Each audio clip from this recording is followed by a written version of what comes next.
Sound normal? You sound fine.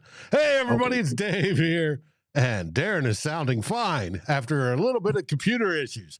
Welcome back to another episode of Duo Bloggers with Darren and Dave. And in today's episode, we have an exciting lineup of topics to discuss. First up, we'll delve into the state of the Vikings defense and explore why it continues to struggle under the leadership of Brian Flores. We'll analyze the statistics, compare it to previous seasons, and question whether a change in approach is needed or necessary. Or is it a talent deficiency thing? Next, we'll shift our focus to the Vikings running back game and examine potential demotion of Alexander Mattison. Will he be fired? Well, with recent fumbling issues, Kevin O'Connell has hinted at possible changes in the running back room. We'll evaluate Mattison's performance, consider the arrival of Cam Akers, and discuss the team's options moving forward. Then lastly, we'll preview the upcoming game where your Minnesota Vikings are at the Carolina Panthers. We'll assess the strengths and weaknesses of both teams, paying close attention to the rookie quarterback Bryce Young and the challenges he presents for the Vikings defense. Additionally, we'll explore the offensive strategies and coaching decisions that need improvement to secure the Vikings' first win. So sit back, relax, and join us as we delve into these three intriguing themes in today's episode of Two Old Bloggers.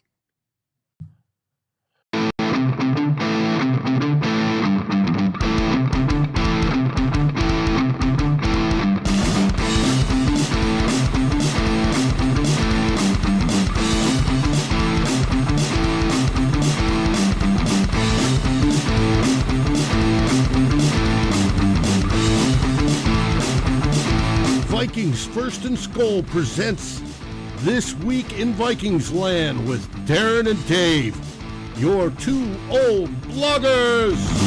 Go ahead, Smokey. Hey, everybody, it's Dave here, Darren over there. Darren, off to a little bit of a rough start today, but how are things going in the Great White North? Beautiful day here today, David, and we've gone, I think, 5 straight days without smelling any wildfire smoke. So that's good. Getting some rain, things are cooling down, things are starting to simmer down up here, which is great after the summer that we have had. It is good news. Absolutely fantastic. Well, down here in Texas, it's starting to cool off a little bit. We're now into hot. Instead of fall, it's autumn.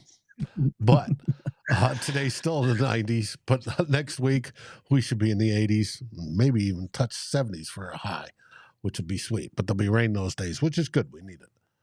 Now, this episode, we wanted to talk about your Minnesota Vikings and why does the defense seem so offensive when we switched defensive coordinators and totally revamped the philosophy of it. That's next on Theme 1.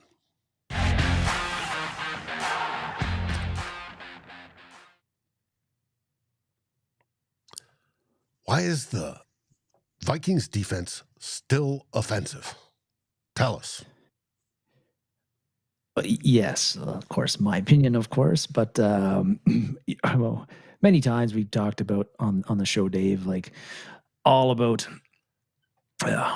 hey, we got rid of Ed Donatel, and I think everybody kind of remembers when we hired Brian Flores, how, hey, this new super aggressive blitz heavy defensive coordinator, that's exactly the kind of attitude and scheme change that we need after Ed Donatel, and how that's going to turn the Vikings defense around, or at least make it from god awful to something respectable.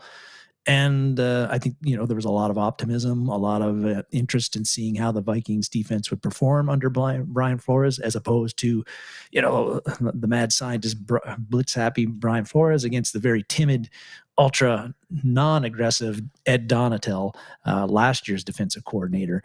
And a lot of optimism, a lot of excitement about that. And problem is, so far after 3 games, is the defense is not looking any better, is not performing any differently with with Flores as defensive coordinator. Yeah. Well, maybe as pretty much operate, performing the same. The results are the same as they under Flores as they were under Ed Donatel. Looking at 2023, just right now, 3 games for the Vikings. Of course, they're giving up over 3 games, 27. Just a shade over 27 points per game, which is 26th in the NFL right now. 2022, the Vikings, with all the complaints we had about that defense, over 17 games, mind you, so larger sample size, they gave up just a shade over 25 points a game, which was 28th ranked in the NFL. So our ranking is higher, but we're actually giving up right now more points. More points per game. Yards per game. Again, last year, the Vikings hemorrhaged yardage, giving up yardage throughout the game. And right in 2023, right now, after 3 games, we're giving up an average of 382 yards per game, which is 27th in the NFL. Last year, 2022, we gave up 389 yards per game on average, which was 31st, almost dead last in the NFL. So again, not quite giving up as many yards right now, but it's very, very slight. And if the Vikings continue on this yardage that they're giving up average path right now, last year, the Donatel's defense gave up 6,608 yards over 17 games. Right now, we're at 1147 under Flores. If that average were to basically hold, we'd give up 65,000 yards over 17 games, which is pretty much status quo yardage wise, we did last year. And so not great at all. And what the hell is happening here? Wasn't Flores going to improve? Wasn't it more of, again, blitz heavy, more of an aggressive mindset, not sitting back, setting the tone, trying to get quarterbacks uncomfortable and rush their process? Wasn't that supposed to at least result in some difference and some improvement in the defense and get us to at least mediocre? But it hasn't happened. I think, if you look at 1 week, it's one thing. The first week was pretty encouraging, Dave. Overall, we only gave up 20 points to Tampa Bay, under 300 yards offense. I think it was 235, not very much. But Tampa Bay is not an offensive juggernaut. They got Baker Mayfield as a quarterback who's doing okay, but not great. Their run game is not very good. Their offensive line is meh. They've got Mike Evans and Chris Godwin to throw to, but we saw against Philly, against a real good defense, how ineffective they were. They had 11 points and under 200 yards in offense in that game, compared to what they did against the Vikings. So, Tampa Bay was encouraging, but you got to consider who we were playing against. Philly was more, and then the Chargers were more of a test to see how much different would this defense perform, how much better would it perform this year under Flores. And as we saw against Philly, got gashed against the run game, over 250 yards given up there. Last week against the Chargers is the opposite. The Chargers didn't really attempt to run the ball at all. They didn't run the ball very well, but Justin Herbert and the Chargers just threw the ball on us all game long. We had no answers for what they were doing. And I think that's been one of the big concern for me through the last 2 games, is that looking at what Brian Flores has done has been there have been no adjustments. Against Philly, he kept on going with the light defenses, the light boxes, a 3-3-5, or sometimes it was a 2-4-5. Sometimes he only had one defensive lineman on there. Kept on doing that. We kept on getting gashed by the run. There was no adjustments made. He didn't try to beef up the defense a little bit, although we're a small defense anyway, but he didn't put Bullard in there for more snaps when Lowry was ineffective.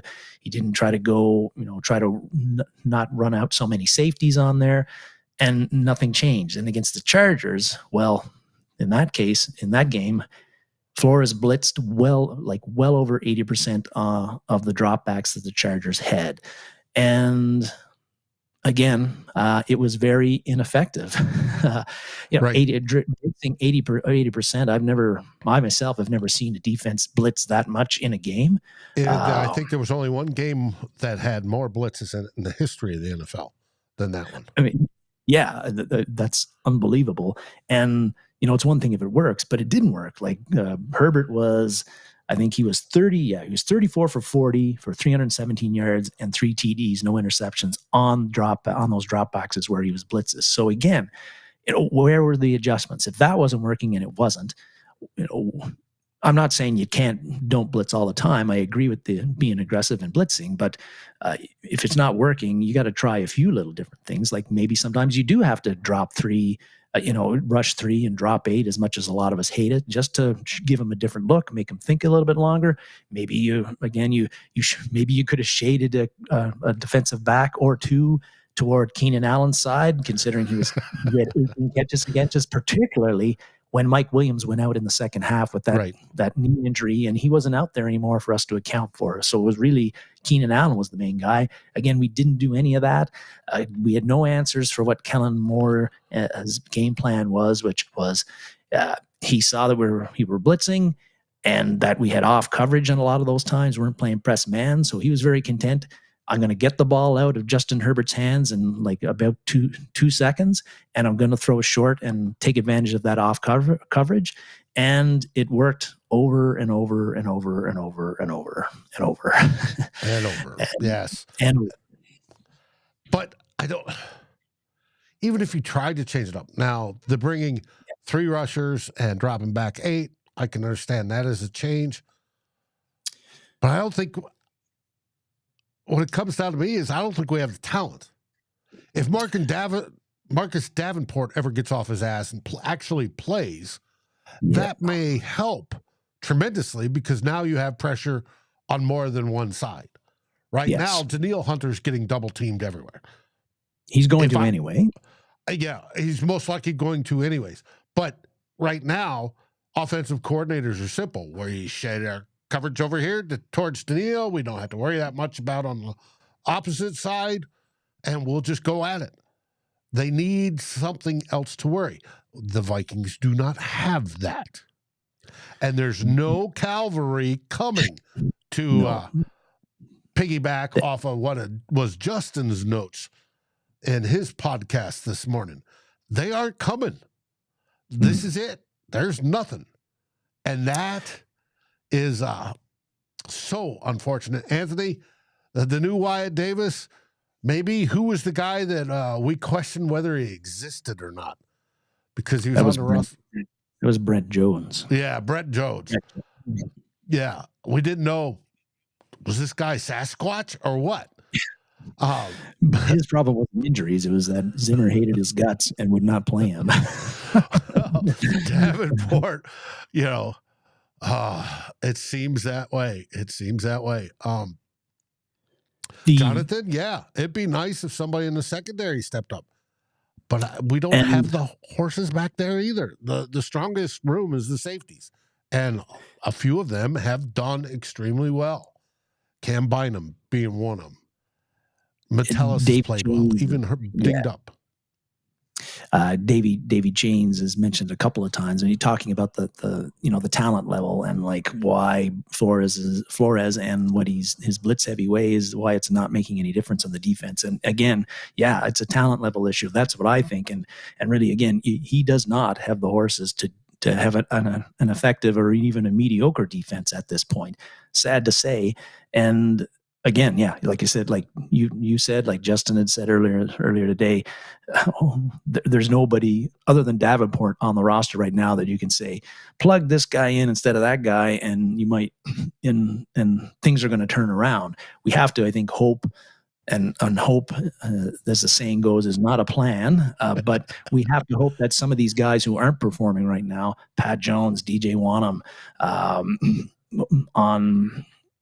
I don't know. Andre Carter. I wouldn't say Andre Carter. He He got actually some had pressures, but not, pressure last game. He might have a more of a role on Sunday.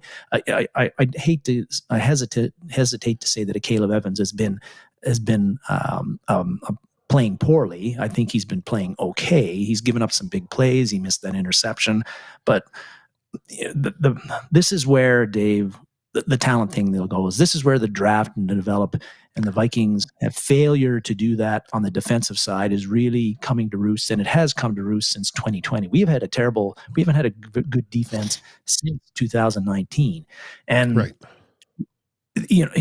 And on those, we just don't have the talent to have the kind of defenses that we got used to seeing when Mark Zimmer was here from 2015 and to 2019. And if you remember those defenses, they were made up of, they did have a few key free agent guys that from outside of the organization that made that defense strong. Terrence Newman, Linval Joseph, and as well as Tom Johnson, who we got from the Saints, one of my favorite free agent pickups of all time with the Vikings. But that defense that was pretty strong and number one in 2017, it was made up mostly of homegrown guys that we drafted and developed. Harrison Smith, Daniil Hunter, Eric Kendricks, Xavier Rhodes, Anthony Barr, even to some extent, people might roll their eyes, but even to some extent, Trey Waynes, Yep. And we, since that time, since 2015, when we drafted Daniil Hunter and Eric Kendricks, we've drafted 40 defensive players over that time. And the only guys out of those 40 that are playing major roles now or starting are Caleb Evans, Cam Bynum, and Josh Metellus. And I would say that you could not make an argument that any of those three are really impact players. We haven't drafted another Daniil Hunter. We haven't drafted another Eric Kendricks. We haven't drafted another Xavier Rhodes. And the guys that we have drafted have either been flashed out, like not panned out at all. Mackenzie Alexander, Mike Hughes, Jeff Gladney, on and on it goes. Even some of the guys that did do well, like Jaron Kearse, or even Marcus Epps, who didn't make the team when he got drafted, I think in 2016, and now has started for several teams since. Right. They didn't make their mark until they were gone from the Vikings. So it's been a real failure to draft and develop homegrown talent on the defensive side. That's, I think, the big reason why we're seeing the kind of defensive performance that we're seeing now. And a lot of that falls on Rick Spielman. And also, to be fair, we spent a lot of high capital, on cornerbacks during that period, but also we had to fix the offensive line. So the guys like Brian O'Neill, Christian Darrisaw, Ezra Cleveland, Garrett Bradbury, well, guess where they were drafted? In the first and second round over the past 4 or 5 years, right? And we haven't picked defensive players other than cornerbacks really high. No linebackers, no defensive linemen, higher up first round, second round. No edges. No edges. And we haven't gotten lucky, if you want to call that, like we used to when we picked Brian Robeson in the first round, or Everson Griffin in the fourth round, or Daniil Hunter in the third round. We haven't, hit on those later round picks. And so then you can't plug everything with a free agent. And we haven't had the cap space to do that the past couple of years anyway. And so now you get a poor defense that you haven't been able to infused with young talent that you drafted and developed, and you don't have the money to bring in free agents who might, who might help. Who might help. Or yes, exactly. And we haven't hit on the free agents that have been brought in recently, like Zimmer did when he brought in Joseph, or, a lot of times people were looking back at the drafts, and it's been well over 10, 15 years since they drafted an interior defensive lineman that succeeded. Sharif Floyd could have, but of course, snip. Got the nerve. Sorry, you're done. And Shamar Stephen does not count as a successful. He started, but wasn't very good when he did. But it's, they found with Linval Joseph, they brought in some guys off their first contract that turned out to be very good to play that defensive line. They haven't done an edge in forever. They thought once they got Hunter, hey, that's a third rounder. Spielman said, shit, I can find him in the late rounds. We don't have to worry about that. We'll focus on other stuff. And he didn't focus on that. And the same with centers, right? He's like, I found Sullivan in the sixth. I'll be good. And it's been that way. And those spots got neglected. And especially the last handful of years under that regime, it got neglected. Or there were poor choices, with the exception of Jefferson and Darisaw, are the two biggies. All the rest they're gone. They're not doing squat, right? Basically. And you have no money to spend because you kept paying those other guys to stay and then pushing that can down the road until Kwesi took over, and he has no money, and he's fighting to get under the cap. And by the time he gets under the cap, he has no money to spend on quality free agents. So he's going for the bargain bin shopping. Hey, I just found this guy in this bin. He's got tons of upside, but he's been injured his whole career. Well, we're going to gamble on that or take this other mediocre guy we know, but he'll at least be on the field. Oh, let's go with the upside guy, because if we hit big. He hasn't hit yet. And not a one of them that I can think of has come in here and hit big. So, and that's what he's fighting. And just to get people under. Davenport, yeah, they gave him $13 million. Okay. For an edge rusher, a premier edge rusher, you're going to pay more than that. For a lot of these guys, if Dalton Risner was estimated to be $8 to $12 million for a guard, and they couldn't afford it at the time, they didn't bring him back in, or they didn't bring him in at the time. They had to wait until his price went down, and he was willing to accept a lower deal, up to $4 million. And he didn't agree to whatever they offered before when they brought him in. It's the market, and it's how much money do they have available to spend at the time they need to spend it. Yes. Did they get under the cap? Yes. Did they free up some money later? Yes. But at the time they needed to spend it, they did not have it. And folks are having a hard time adjusting to that. And they still won't next year. With all these guys leaving, Davenport, Hunter, Cousins, those are the three biggies. The Vikings are going to have to pay $55 million in dead cap. That's $55 million you could be paying for that quality guard or that quality nose tackle or defensive three technique or linebacker or quarterback or whoever. But you're not going to have it because you've got to get out from under this heap of bad decisions and bad draft choices because you missed on all those bad draft choices. And some of it's not your fault. You know, a lot of it is. But it is what it is. Now, the whole purpose of this segment is Flores better than Donachelle in the approach. Last year, you could say they didn't have as much talent either. This year, you might say they have even less.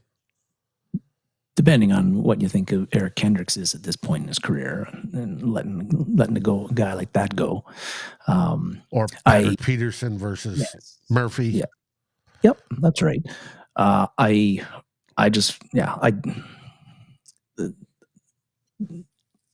There's no evidence right now to say that Forrest is a better defensive coordinator than Donatell with what he's done with the Vikings. I think it's more pleasing to watch. It is. I think I said on the show last week, I'd rather die with my boots on or off, or however the saying goes, like trying to dictate things and force the team into bad decisions than just sitting back and letting them do whatever they, have their time to mosey on and pick out whoever's open. I hope you stop them. I hope they get a couple of penalties. Hope there's some sort of screw up, time thing. That's kind of what Donna, and wait until you're at the 10-yard line to stiffen up, because they don't have a real estate to do all the things that an offense could do normally when they've got more field to work with. But they're still marching down the field. They're still getting in scoring position.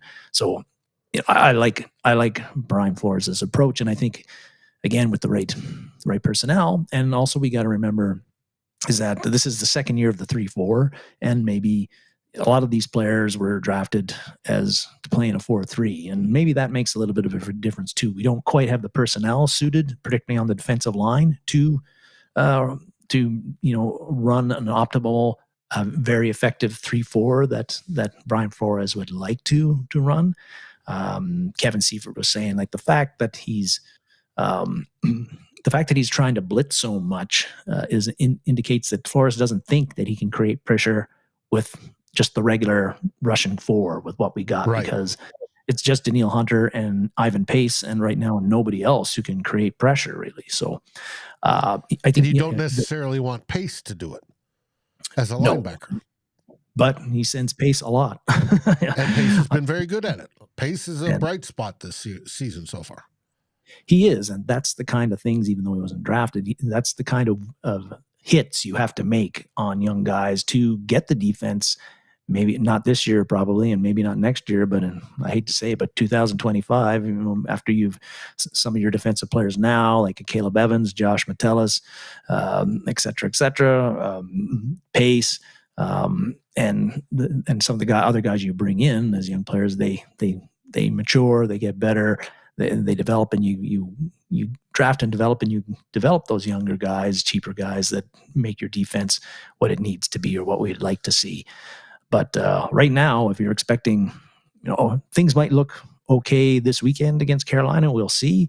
And then people think, oh, well, the defense is turning itself around if we win and we have a good performance. But it's not the Carolinas and the Tampa Bays that your defense has to perform well against for you to get to the playoffs, to challenge for an NFC North title again, and to get to a Super Bowl. It's the Phillies. It's even the Kansas Chargers. City. It's Kansas City. It's San Francisco that you're going to face. Yeah, it's going to be Detroit and Green Bay. That's right. Those are the offenses that your defense has to show they can handle, and that they can prevent, that they're not going to, those teams, those offenses aren't going to score 27 to 34 points easy on you, which is what I fear is the case right now with this defense. But I'm not advocating that Brian Flores just start rushing 3 all the time and dropping 8 into coverage 90% of the time. That's not what I'm saying. But I do feel that if things don't work, you've got to try different things. And it must be that he feels like the only way we can win is this one way right now. And if it doesn't work and I try something else, that's going to work even worse. So I'm going to stick with what I'm doing. But I will see how things go, particularly tomorrow, with a different team, with a different offense that's not quite as explosive, like how Flores plays it. Is it super aggressive again? Right. Does he dial it back a little bit? And we'll get into that in a few minutes. Theme 3. Yep. Yeah. Speaking of themes, now on to theme 2.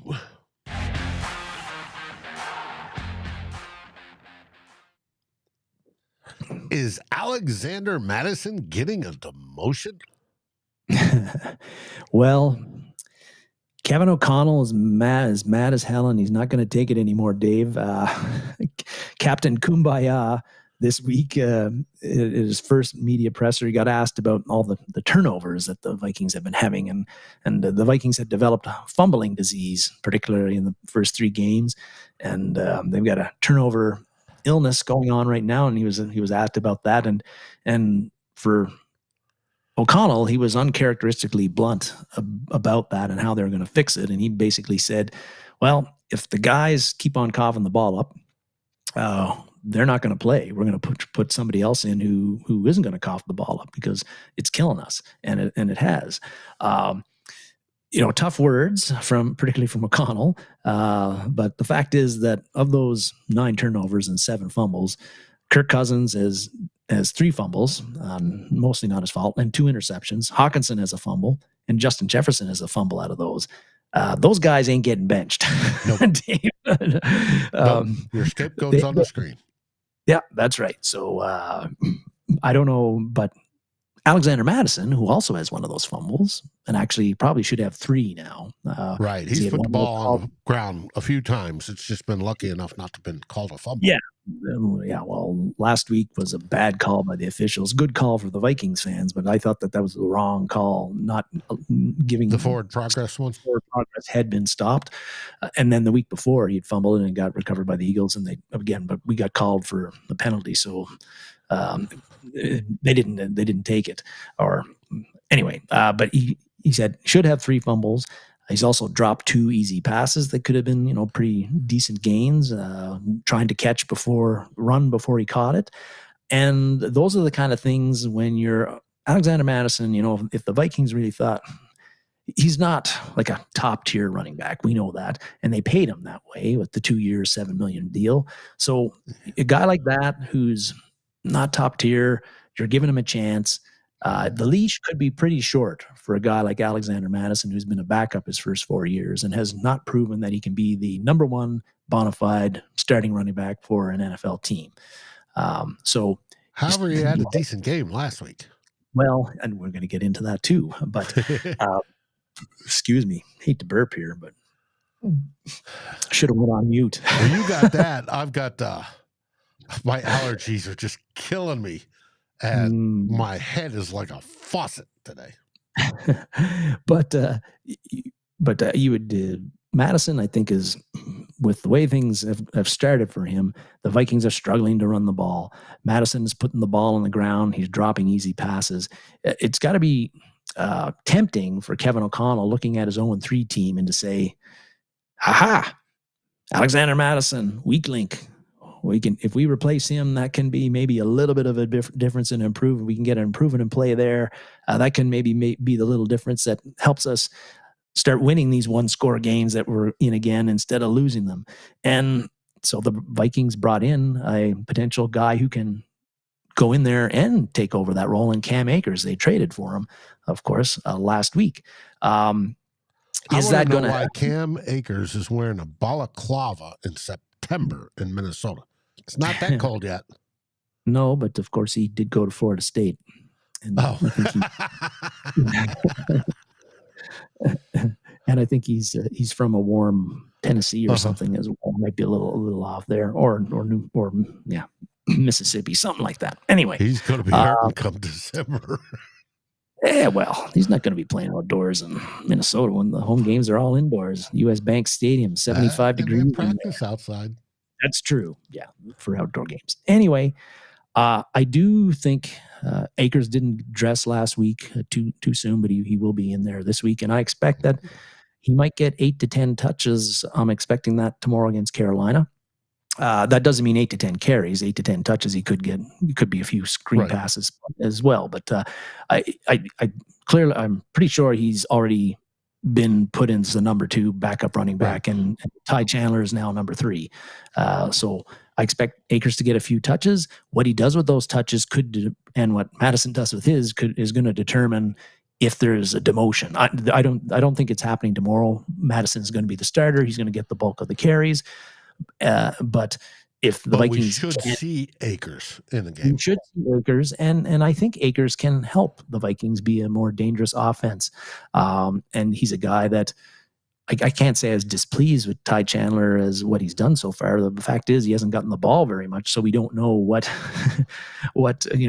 his impact could be. He ran the ball well last week against the Chargers, but he only got 3 carries. So he had 1 catch for a screen, and he got good yardage out of that, and he got pretty good yardage on 2 of his 3 carries, but he only got 3 carries. So, but it's going to be Cam Akers taking those carries from him now. And I still, Alexander Mattison, PFF grades, if you look right now, he's ranked 41st out of 55 running backs in the NFL overall. His running grade is 33rd out of 54 running backs. So according to PFF, again, it's PFF, but they got the grade. He is in the lower tier of performing running backs right now in the NFL. So you could make an argument to say, yeah, he's ripe to be replaced, especially if he puts the ball on the ground. But I'm not convinced that Cam Akers is a huge upgrade on Alexander Mattison.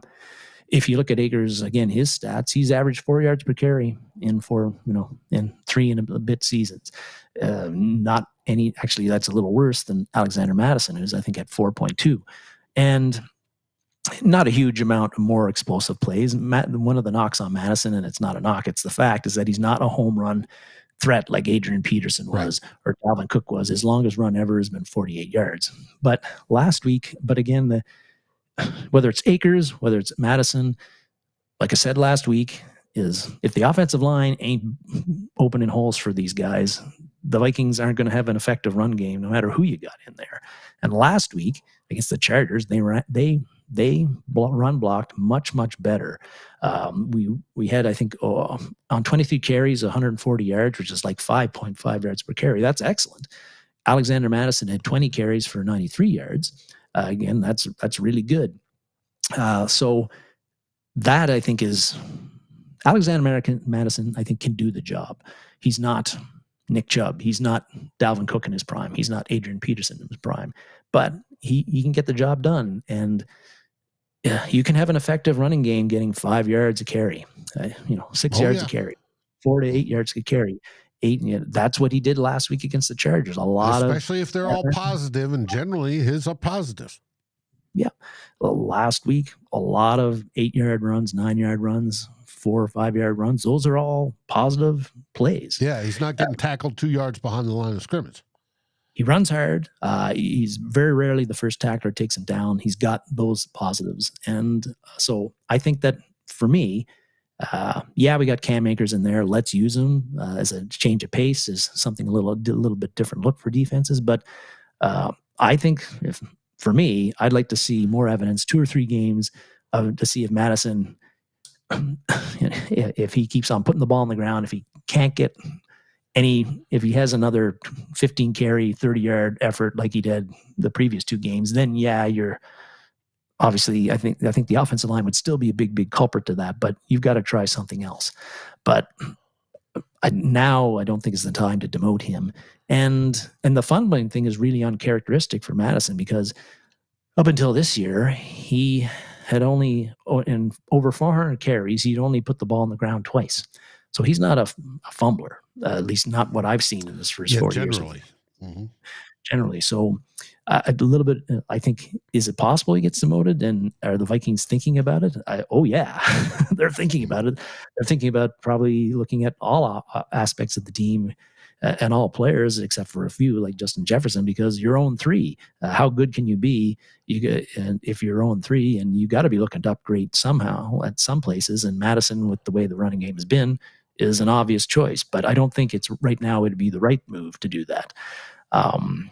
I'm a bit surprised that this year that you were right, Dave, and I was wrong in the off season.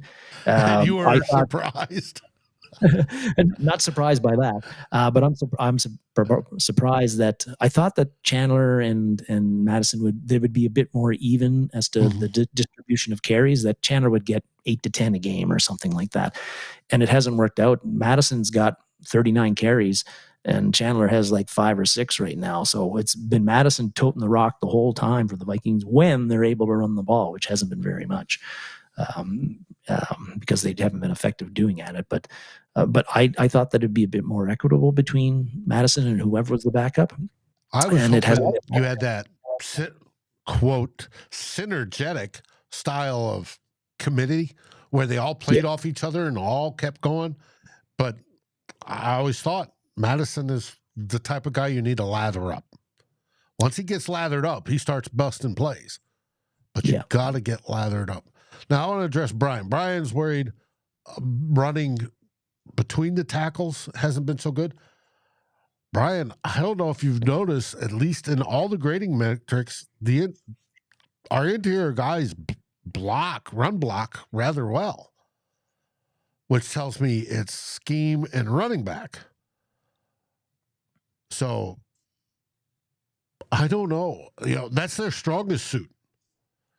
And, of course, we talked all this week how they came up ranking 5th, 4th-ish across a slew of different metrics on how good the offensive line is, which just tells me the entire NFL, except for a couple of the teams that we played, absolutely suck. Line play is way, way down. Way down. And the first team that solves that on a long-term basis via drafting and coaching will probably work themselves into always being competitive as long as they have a decent quarterback. But there's not that many right now that you could say, hey, those lines are monsters. On the defense, there's only less than a handful, and on the offense, there's probably less than that. So drafting and coaching are going to be the keys on those, because they aren't being developed. So you're going to have to target them early. Hopefully get some, O-line school guys that develop them that can give you early warnings on, hey, this guy's developing, is going to be good, and that you keep your eye on him. Yeah, if Cam breaks a few 60-yarders, we would have one. I agree. Oh, yes.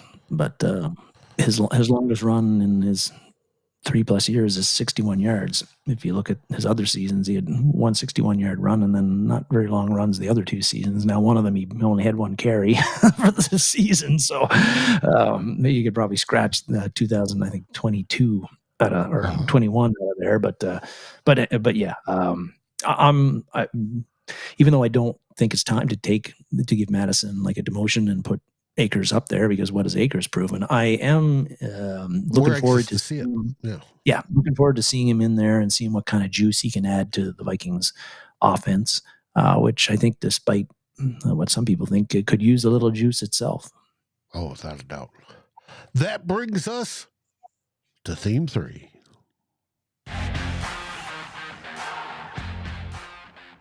All right, Dave, roll out those numbers, baby.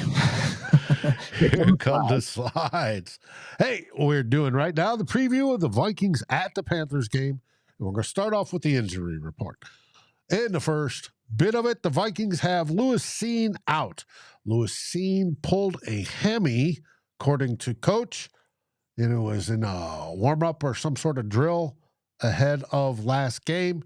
He is out. On the questionable list, and I'll believe it when I see it, is edge Marcus Davenport. Also with in his ankle. And then with his back comes Garrett Bradbury. Whether Bradbury starts tomorrow, I have no idea. That will be a game time decision. I think they should have a hot pad on that sucker. Let him go through practice, put another hot pad on, see if he's good, or through warmups. And if it tightens up again, he's not playing. It'll be same as last week. And they got to get these maybe you haven't seen the commercials because of the U.S. I don't know what transfers, but the Dr. Ho's heating pads for. I haven't seen those. Oh yeah. Well, anyway, they're good. They're not good, but they're on all the time in Canada here, and it's for various ailments. You put this pad on, it's got electric sensors. I've actually done it for my back. It does feel damn good. They should give some of those to Garrett on the sideline tomorrow. see if it works. Helps him play. Yep. And the last one is Darren Hall, who had a family emergency, and the only reason he's on there is they're not sure he's going to be back in time. He's not injured himself, but he had to leave because of a family emergency. Hey, Julian. Hey, first off, we see everybody in the chats. We appreciate you being there graciously. I'm sorry I haven't been bringing you up. We've been trying to knock through this, but you guys all rock. And I do want to acknowledge that we see you there, especially our favorites, from Davey Chains to Anthony to Justin, of course, Travis, Jonathan. Who else are we missing? The Doc's in the house. Brian. Purple Haze in there. Purple Haze. I wonder what's going on. Grandizer. Norsefius, of course. Norsefius, as far as notifications, sometimes YouTube just says, screw you, we're not going to notify you on this one. And that's what they do. And Julian, welcome to the show. Now, for the Panthers, Xavier Woods. Yep, that Xavier Woods, the one that used to be on the Vikings, is out. He's trying to remember what he has. I think it's some sort of leg injury, hammy or ankle or something. He's out. Linebacker, and all these guys are starters. Linebacker Frankie Louvu is questionable. Jonathan Mingo is questionable. Wide receiver, and Miles Sanders at running back is questionable. And one of them, was it Louvu? One of them had a concussion. I don't want to say that was Mingo. And another had a hip. I think it was Miles Sanders or something, or Louvu had the hip. So we don't know. We'll find out tomorrow. The only thing that's certain is the guys that are already listed out, and then that Marcus Davenport will play Sasquatch. So, will he be seen or not? Yes. And then we get off to the battle of the quarterbacks. Right now, we have power rankings, PFF power rankings of the quarterbacks. On your side of the ring in purple is Kirk Cousins. He has a power rating of 3.5. In the blue corner, you have Bryce Young with a power rating of 1.0. And those are power ratings, and the higher the number, the better. In this case, battle goes to Kirk Cousins. When we get to offensive stats, we have PFF offense, Vikings offense ranked as 5th. I have no idea why. It is what PFF does. They have us ranked as 5th overall. Are we efficient? Passing a lot. It's got to be because of all that passing. And the Panthers defense as 29th. So by them, this should be a cakewalk. However, I think the spread, is up to now 4 points. You have the DVOA data, which is now found at FTN Fantasy versus Football Outsiders, has the Vikings offense dropping a little bit to 16th overall, 14th in the pass, and moving up a tad in the run to 25th. Against the Panthers defense, which they have 24th, 11th against the pass, which is pretty good, except for their safeties are out. One's on IR, and Xavier Woods is out. Then they are 32nd against the run, which tells us our running back should have a good game. Hopefully. We'll find out. But so should Kirk Cousins and the high-passing offense. It should be probably as close to balanced in Kevin O'Connell's thinking as you can get, because it lines up great. Now, we'll get to it, but they do have a couple good guys on the interior of their defensive line. We'll have to deal with. Now, when it comes to Elias, the Vikings moved up overall in offense to 3rd. They're 2nd in passing. Why? Because we've been throwing the heck out of the ball. They're 31st in rushing, which is normal. The first 2 games were barely nothing. 17th in points. We've taken 8 sacks. We are 32nd in giveaways with a -7 differential. That's not good, by the way. That's what killed us. On the other side, Panthers, our defense is 13th total yards, 9th against passing, 28th in rushing, 25th in points, and they've had a grand total of 10 sacks with a ranking of 9th. Your line, like I said, I think it's Vikings by 4 right now. Over-under is 45.5. When we get to the side of the field, our defense has actually gone up to 18th per PFF, and their offense is 30th. They must value run defense. I don't know. Unbelievable. When you get to DVOA, which I think is a little bit more sane, they have us going down to 27th, 23rd against the pass, and 24th against the run, which is interesting because both those numbers are higher than 27, but yes. It's a how it compares to the rest of the league deal. They have their offense at 26, 24th in pass, and 26 in run. So it's when it comes to our defense against their offense, it should be pretty much a wash, which is going to make it interesting. Yards, Vikings defense is 27th, and that went down. 25th against the pass, 19th against rushing, which is surprising. 26th in points, and 21st with sacks with only 6 sacks. And we're 25th in takeaways. We only have 2 takeaways. Both of them interceptions, I believe. I don't think one of them was a fumble recovery. No. One was an interception. Hicks knocked the ball out. That's right. That's fumble recovery. And he recovered it. Yeah. And then we had, and then Jackson had the interception. Those are your two turnovers. Dexter, the Niners are probably the best team in the NFC right now. We're not disagreeing with you. Panthers, offensive side, they rank 21st in yards, 22nd in passing, 18th in rushing, 24th in points. They've taken 8 sacks. They have they rank 19th with 4 giveaways and a -2 differential. So it's on paper, looking side by side, Vikings are favored. We have one more category, that's special teams. Vikings dropped a little bit to 15th overall, and the Panthers are at 11. So that's a relative wash. Yeah, I'm trying to figure out. Maybe it was the punting. I don't know why we dropped in those and ones. That wasn't too terrible. Yeah. He didn't average his 50-yard plus. He threw the end zone last week or a couple. That may be it. Here we go.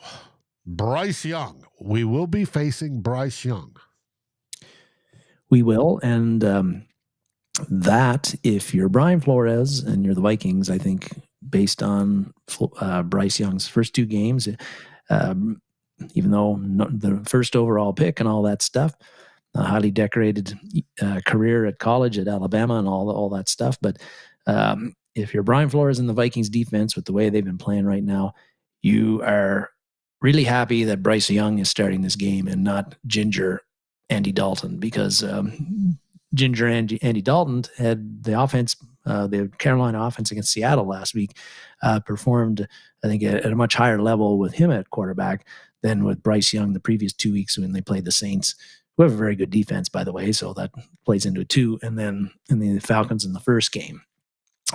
This is a win for Brian Flores and the Vikings defense that Bryce Young is playing, at least in theory. In theory, yeah. No, it's perfect Vikings luck to go out there against a rookie who's played absolutely horrible, and he has the game of his life. Yes, we know that.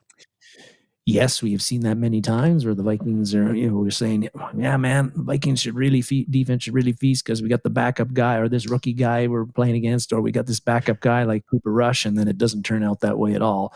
Wouldn't be surprised if that was the case tomorrow. But if I had to pick, I'd want to see Bryce Young tomorrow playing against the Vikings defense and not Andy Dalton. And this is because Andy Dalton is a vet. He's seen a lot of crap in his 15 years in the league or whatever it is. And he's the one who can, he'll be able to process when Brian Flores is trying to mug things up at the line of scrimmage. Who is he sending? Where is he sending them from? All that kind of stuff. Andy Dalton, I think he's seen a lot of stuff. He'd be able to process that and get the Panthers into the right play and make the right decision on a lot more than Bryce Young will. What I've seen from Bryce Young in the 2 games that he's played is that he's held onto the ball a long, long time on his passes. He seems really indecisive about where to go. I don't think he's trusting what he's seeing. And that's not surprising because he's a rookie who's getting used to the speed of the game at the NFL level and the complexity of the defenses that he's facing at the NFL level, no matter how awesome he was at Alabama in his career, and he was awesome there. But he's staring down the guys that he's throwing at, which led to a couple of bad interceptions against Atlanta, which is the big reason they lost that game against Atlanta, because Atlanta didn't do squat on offense for the most part. Their points were all handed to them by Carolina turnovers, 2 of which were Bryce Young interceptions, bad ones over the middle where the safety just kind of spied in. So if you're Brian Flores, I think you're kind of rubbing your hands and looking forward to putting the heat on Bryce Young at times, like you tried to do against Justin Herbert, but you're probably feeling you're going to have more success doing that because of Bryce Young being young and still getting adjusted to the NFL game and all that goes into it, and the mental gymnastics that a quarterback has to go through to figure out what a defense is trying to do to him. Now, the side of that is that Frank Reich, the Panthers coach, has certainly watched tape from the last game, the Chargers, and the 2 previous. And that the game plan, I think the first quarter in particular, is going to be he's going to want to get the ball out of Bryce Young's hand very quickly. He's much like he's going to try to run up the middle as one of the attacks. Mm-hmm. Yeah.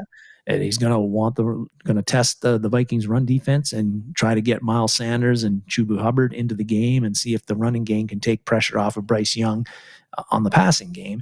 And when Bryce Young throws, I think you're going to see a lot of short stuff early on if the Vikings look like they're going to blitz. And that's why, again, for Flores tomorrow, blitz when it's the right time to blitz. I don't want to see you blitzing every play because the Panthers are going to do just what the Chargers did. Maybe they won't be as effective at it because they don't have Justin Herbert at quarterback. They don't have Keenan Allen as catching the balls or Mike Williams. And the Panthers running game, Miles Sanders is a quality running back, but their run game so far has been pretty meh. Their passing game is pretty meh because they don't have a game breaker at wide receiver right now. Adam Thielen went off for 11 catches and 145 yards last game against the Seahawks, and that's his first 100-yard game, I think, in like 4 seasons or something like that. It had been a while. Yeah. But he's 33. He's not a deep threat anymore. And beyond him, they got DJ Chark, who's a fast guy, but he's never been a guy who's ever, other than his 1,000-yard season at Jacksonville, he's never been a number one real huge guy you got to account for. And then without him, they got Terrence Marshall Jr., the rookie Jonathan Mingo, Laviska Shenault, not a scary wide receiver group. So this is an offense with Bryce Young. Don't forget Amir Smith-Marset too. Oh, yes. Even Amir Smith-Marset is on the team. He's returning punts, though, really. That's all his role. I'm not doing very well at them. But he is on the team. You know, this is an offense that again, if the Brian Flores and our defense is lacking in talent as it has, if we're going to have a good game, this is an offense, a team that it's going to happen against. And if we can't do it against these, we're not going to do it against anybody. But like you said, we've seen so many times where the Vikings are facing not the starting quarterback or a young, inexperienced quarterback, and they have the game of their lives against us. And again, wouldn't be surprised to see that happen again with Bryce Young. But that, I think that's the what's going to happen on the. I really think Flores again with the let's mix things up. Let's not be predictable. I think it's what Atlanta did, and what I saw from what the Saints did against Bryce Young is they did not send.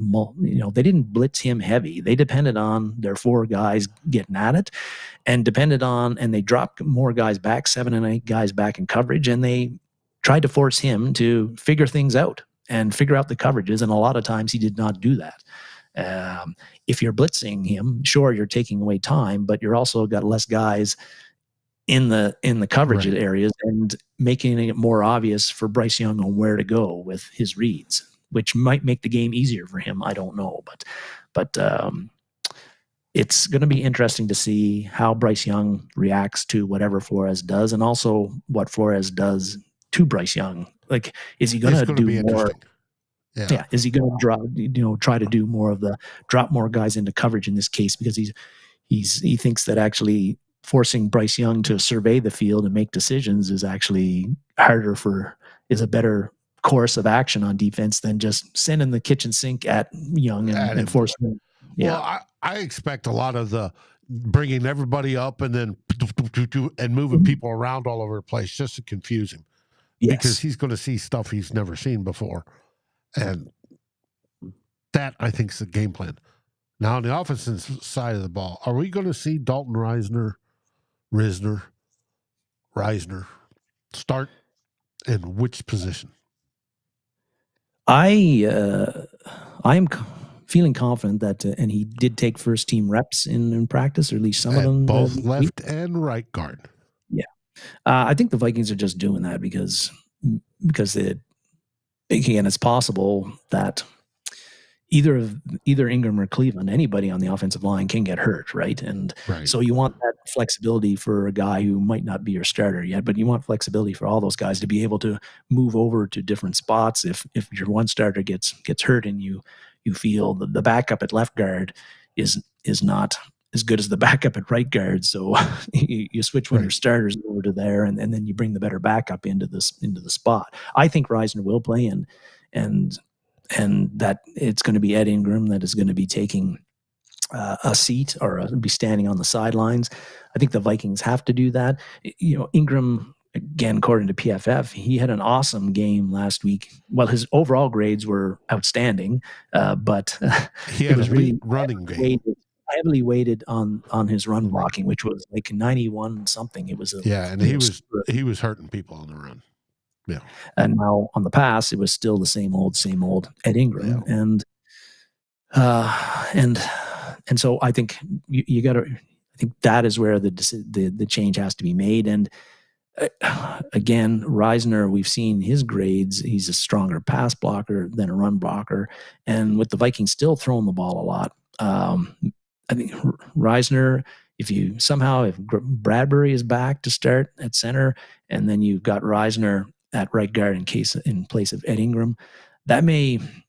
This offensive line, I feel, it's struggled against the Chargers. It really struggles to pick up like stunts, games that defensive lines, they have a hard time communicating, it seems, who to pick up where. Ed Ingram is a big culprit in that. I don't know. That's something that I think takes a long time to fix, and maybe Reisner isn't going to be the antidote to that. But I feel that his upgrade in pass blocking, that could be just a little bit of extra, a little bit of improvement that we need for the offense to function just a little bit better and be a little bit more effective than it has. So I think it's going to happen, and I think Ed Ingram is the guy who's going to be taken out of the starting five as a result. It's going to be interesting to see. I'm curious. And we'll find out tomorrow. By this time, we'll exactly know what happened. So, and the Vikings, I think they, Carolina's 0-3 like us, and their defense, as you saw, is not highly rated in any of these stats that you threw up. But that doesn't mean they don't have good players. And the Vikings, one guy in particular that they're going to have to watch for, and this is not somebody that Reisner will be dealing with so much, is like Brian Burns, who I've always liked, is a huge problem. Going to be a huge problem for the Vikings. He's been a huge problem for all three teams that the Panthers had faced. Created a ton of pass pressures. He's got 3 sacks, but he's like a major guy who's running. His motor's running hot all the time. He's going downhill, and he's usually lined up on the right tackle. So Brian O'Neill is going to be facing him a lot tomorrow, and Brian O'Neill has to win that battle a lot more often than he loses. And then Derek Brown, the big defensive tackle, he is another problem that the Vikings are going to have to account for and win that battle. And in that case, Reisner may be able to have more assistance than Ed Ingram, particularly on the pass plays, with his ability to pass block a lot better than Ed Ingram does. And the other guy that's you wouldn't have heard a lot about him, but he was on your injury report, Frankie Lavu. I didn't think a whole lot of him, but watching the Panthers play in the 3 games, this guy is all over the place on the field in the games that I've watched. They send him a lot on pass rush. He's a very aggressive and good tackler. And if he is unable to play, that would be a huge benefit to the Vikings offense as well. What really, so I think, key tomorrow is the Vikings offensive line has to, they ran the ball well, they run blocked much better, but it didn't seem to help pass blocking. We still struggled, even though we're running the ball well. We really struggled against the Chargers to protect Kirk Cousins, and that's not the way it should go. If you're running the ball well, it seems you should be able to keep the defense on its heel and be able to, create more time for your quarterback to throw. But that didn't seem to happen against the Chargers. I think the real key, for the Vikings offense, it's been mentioned before. You mentioned it. Xavier Woods is out, their safety. J.C. Horn, who's their starting quarterback, he's on IR, so he's not there. So the Vikings have a huge mismatch as far as our pass catchers versus their secondary. We have to win that battle and win it handedly tomorrow, and for the offense to be able to roll like we want it to roll, and also run, I think, as effectively as we did against the Chargers, which I think is possible against the Panthers. the other thing that's kind of very important, you've got him up there, Kevin O'Connell. He's got to coach better, Dave. I agree. And I want more aggression out of him. A lot of fans have been asking for that. I think with O'Connell, like, decision making was questioned recently, and particularly last game. Just one example here: the first drive of the second half against the Chargers. First 3 plays, everything's going great. We're already at our 48-yard line. Mattison had just gotten an 8-yard run. It's 2nd and 2. 2nd and 2, Dave. That is most any NFL offense worth of salt. 2nd and 2, unless they get a penalty, 15-yard penalty or something. That's a first down. Should be first down 9 times out of 10. What do? We throw a big 2 long passes to Justin Jefferson on 2 cases where he was not open at all. We end up punting the ball when we should have got some points. And on that 3rd incompletion to Justin Jefferson, which was a long pass down the right sideline, when they showed the replay, nobody was really open there. And actually, Jefferson was the most open of our wide receivers. But for me, and we don't know what decisions, like, did Cousins miss somebody open on the previous play or whatever? But to me, the play call is the issue there. There's got to be, with the talent we have on the wide receiver, with Addison, with Hawkinson, with Justin Jefferson, there must be ways for us to scheme when we only need 3 yards. Like, you see other teams, Detroit doing this routinely. They're just like clockwork. They're able to complete a 4-yard pass on a 2nd and 3 or whatever, and move the chains. We don't seem to be able to scheme up those plays to get. No, he's sending guys deep, long developing passes when all you need is, needed 3 yards for the first down, throw a 4-yard pass, and you keep the chains moving. I agree. Now, the aggression I want is score early, score often, and keep scoring. We have not seen this team either last year or this year so far under his head coaching era bury somebody. They need to come out and bury somebody. We joked about it with Zimmer being the gentlemanly way, the unspoken rules. You never run up the score. That's embarrassing, right? People complain that the Dolphins did it against the Broncos. I want to see that. I don't care. It's not embarrassing. It's embarrassing to those that get their asses whooped, pardon my French, and get run all over. That's wrong. If you can't put up with the big boys, take it like a man. Take that medicine like a man and go home and work on it. And I want to see a head coach with that philosophy, period. Go bury them. We have the horses on the offensive side to do that. And in some games, whether it was up against Kansas City or whomever, we're going to need those horses just to compete. Go do it. Mateo was mentioning down there, to stick just for a second with Kevin O'Connell has to coach better. Mateo's touched on it, and I'm going to as well, about one thing that's been bothering me, and it's been something that bothered me even last year, is that Justin Jefferson, best wide receiver in the NFL, but why aren't we getting the ball and targeting him and getting him touchdown passes? He's got 1 touchdown pass this year in 3 games, and it was mostly created by him because he outran the coverage and got a 51-yard catch and run pass. But down again, Kevin O'Connell down in the red zone, like Mateo asked, twice, and we did not run plays that got him open. Right.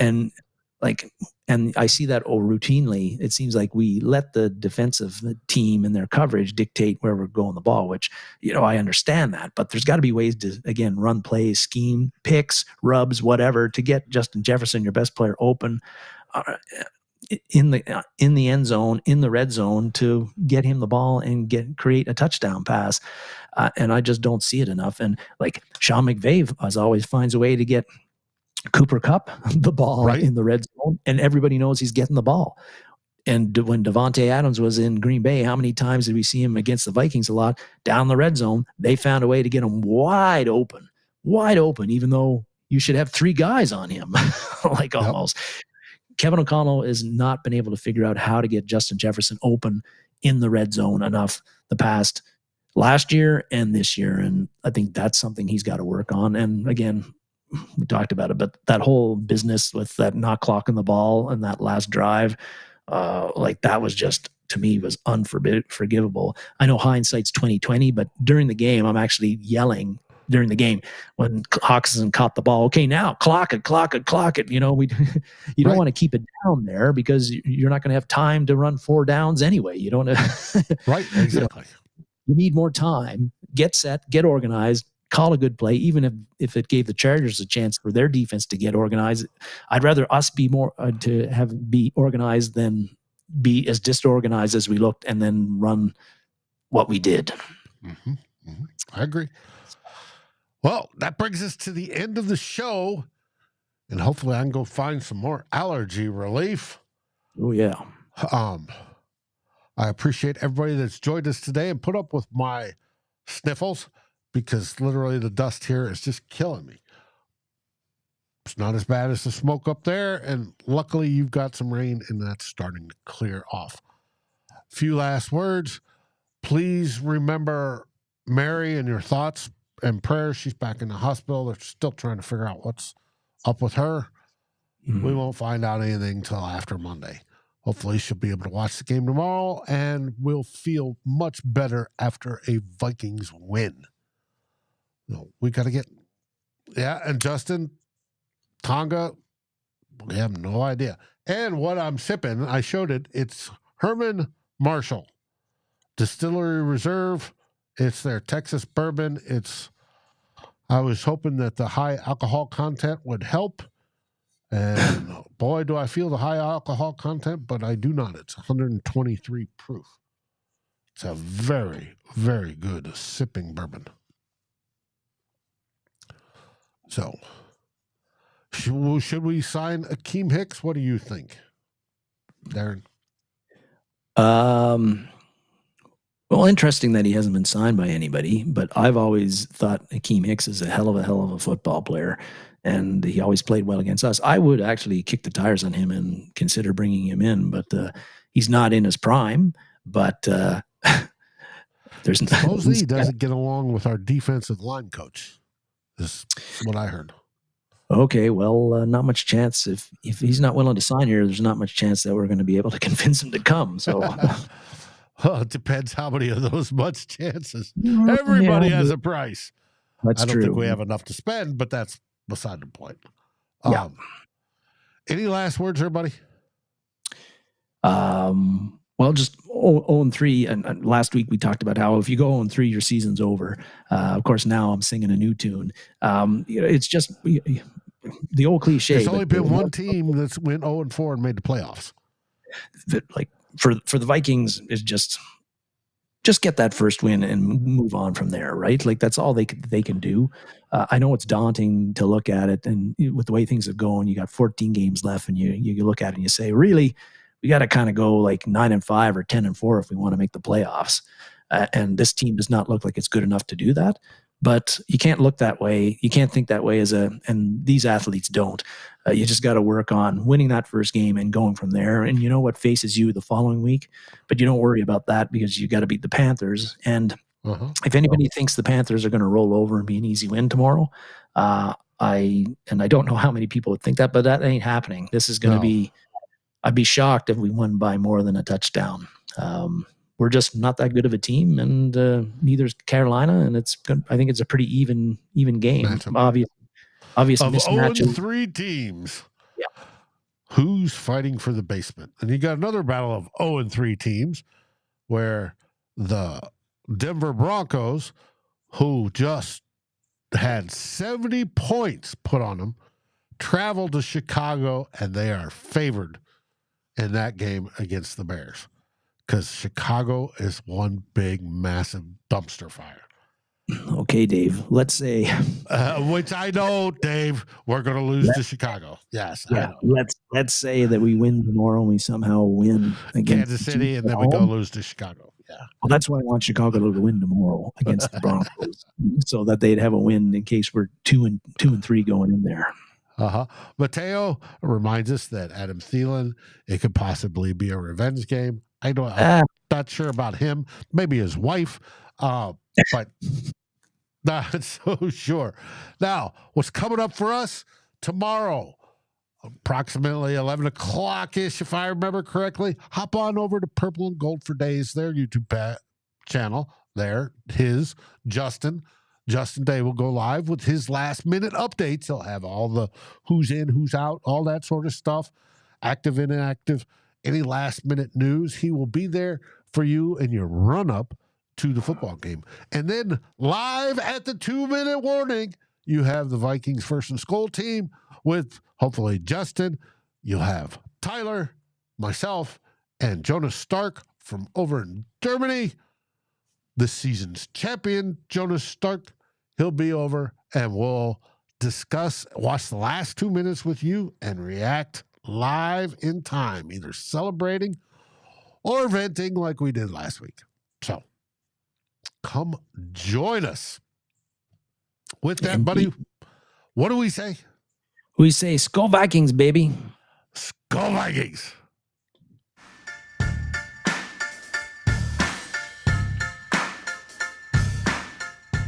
Like, subscribe, and ring the bell, and rate us on your favorite podcast aggregator.